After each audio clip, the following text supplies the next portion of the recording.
हाँ अष्टम श्रेणी छात्र छात्री माने आमे सांताड़ विद्रोह पढ़ी वर्तमान से राजस्व आदाय विषय वर्तमान जानिबा। भोज शासन काल रे सरदार प्रधान मुखिया एवं छाटिया माने राजस्व आदाय करुथिले। बुझी पारुछ से भोज शासन समय रे सेते बेले प्रधान मुखिया सरदार एमाने खजरा आदाय करुथिले। सेमाने संगृहित राजस्वर केतेकांश निज पाई रखी अवशिष्टांश जमा देउथिले। शस्य हानि हेले मध्य राजस्व आदाय हेउथिला। आमर अनावृष्टि बा मरुड़ी हे गले मध्य से माने राजस्व आदाय करुथिले। राजस्व देई न पारिले आदायकारी माने लोक मानकर गरु छेड़ी मेंढा एगा सब बिक्री करी देउथिले। सेमानंकर बासगृह मध्य ताला पकाई देउथिले। तापरे पढ़िबांकर अवहेला।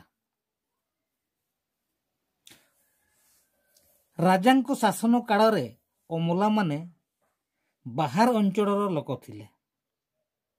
राजांको परे इंग्रेज मानंको शासन काल रे एमाने तांकर कर्तव्यर अवहेला कले।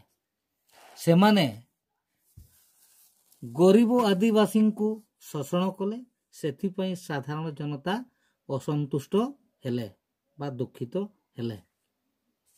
तापरे समाज रे श्रेणी विभाग केमिति हेले 1917 रे सांताड़ विद्रोह पूर्व समाज रे मुख्यतः दुई श्रेणी रे लोक थिले। दुई श्रेणी रे भाग थिले। सेमाने हेले शोषक आउ शोषित। उच्च श्रेणी रो बा धनिक लोक गोष्ठी माने थिले शोषक आउ जो माने गरीब श्रेणी रो लोक थिले बा कृषक शिल्पी आदिवासी माने थिले शोषित। समाज रे एही वैषम्य सेमानंको मध्यरे असंतोष सृष्टि कला। तापरे देखिबा प्रत्यक्ष कारण। प्रथम विश्वयुद्ध बेले इंग्रेज सरकार फ्रांस रे कार्य करिबा पई आदिवासी मानंकु पठाइबाकू चेष्टा कले।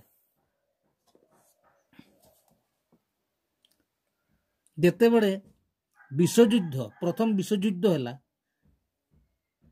इंग्रेज सरकार फ्रांस रे काम करिबा पई आदिवासी मानंकु पठाई चेष्टा कले पठाइबाकू चेष्टा कले। एही नीति को मयूरभंज युवराज पूर्णचंद्र भंजदेव समर्थन कले।